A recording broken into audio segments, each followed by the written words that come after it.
What's going on, everyone? For today's video, we're going to be reviewing the all-new Canon RF 85 f2. Let's get right into it.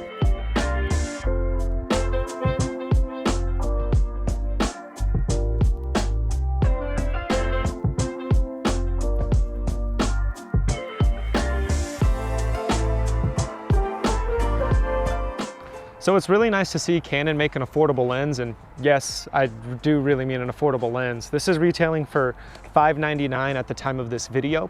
Now, the nice thing about this prime is that from what I'm seeing online, and we're about to test it, of course, but the quality of this is really nice and it's affordable to a lot of shooters out there, especially if you're trying to get into the R system and the lenses were holding you back.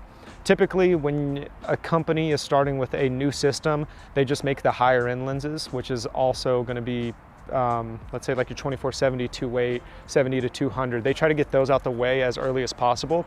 And that's always not cost friendly for a lot of shooters out there.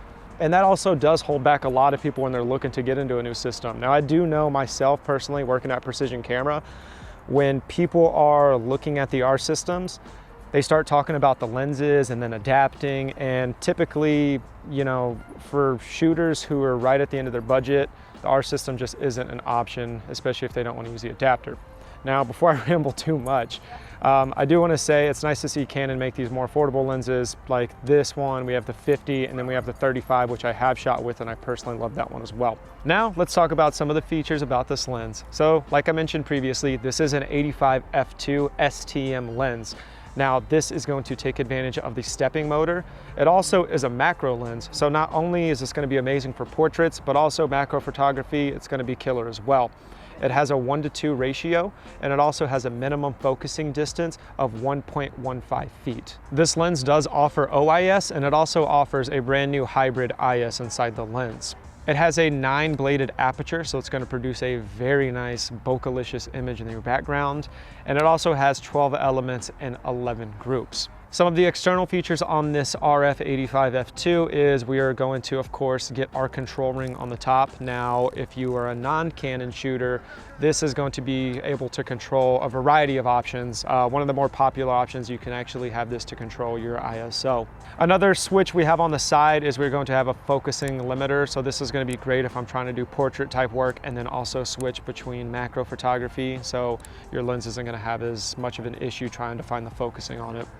We have our autofocus manual focus switch, and then we also have our stabilizer on and off on the side. And our filter thread on the front is going to be a standard 67mm. So if you already are shooting, I'm pretty sure plenty of you also have a 67mm filter out there already. So that's just a brief overview about what this lens has to offer. I'm actually super excited to be shooting with this. We're at a dog park if you can hear that in the background. But other than that, let's jump right into it.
All right, so we just got finished shooting with the 85, so it's time for some final thoughts, of course. I really did enjoy this lens. I agree with everything that I saw online, or I saw people talking about, or even the people picking it up in store. This is a superb lens. I was really happy with how sharp it was, even at an f2. Now, a lot of people might be thinking, well, there's a 1.2 or the 1.8. Well, to f2, just for those of you that don't know, that's less than a stop of light difference that you're losing. But then also on a full frame sensor, I mean, you're still getting that really blurred out background. And we actually did a shot where we were using tree moss hanging down, and it just had the coolest looking bokeh to it, and actually had a lot of reason how the photo came out the way it did. So I was overall really stoked with it. Autofocusing, I felt the motor in there and the glass moving, but I mean, we're going from portrait to macro. So once again, if you do know that you're going to be shooting portraits, we'll change that focus limiter so it's not trying to like search for focus, and vice versa. If you're doing macro shots, make sure you just switch it to the correct mode. Macro photography, I've said this in the past and I'll say it again, I'm not good at it whatsoever, or at least I'm not patient enough to get good at it. But from my overall testing with it, I mean, it did a really phenomenal job with macro. I was able to get the fine details. Now, the park we were at, they had some really nice stuff. I got some photos of some moss, but overall the leaves, that paired with shooting on the R5, the amount of detail that I was able to retain, just made for a killer macro lens as well. That, it being $599 and it being lightweight, I definitely think if you're in the market for a good portrait lens, macro lens, just this one should definitely be going in your kit.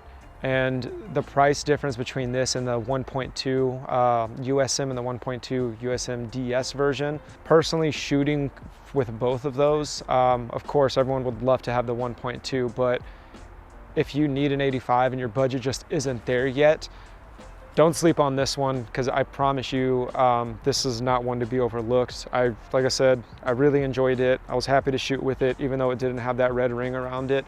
Still a phenomenal lens. Let me know what you think about this lens. If you take photos with this lens, make sure to tag us in hashtag Precision Camera ATX to get a chance to be featured on our page on Instagram. Other than that, remember to like, share, subscribe, and I'll see you on our next video.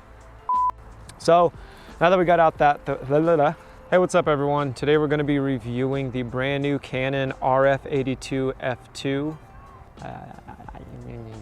All right. Okay. All right.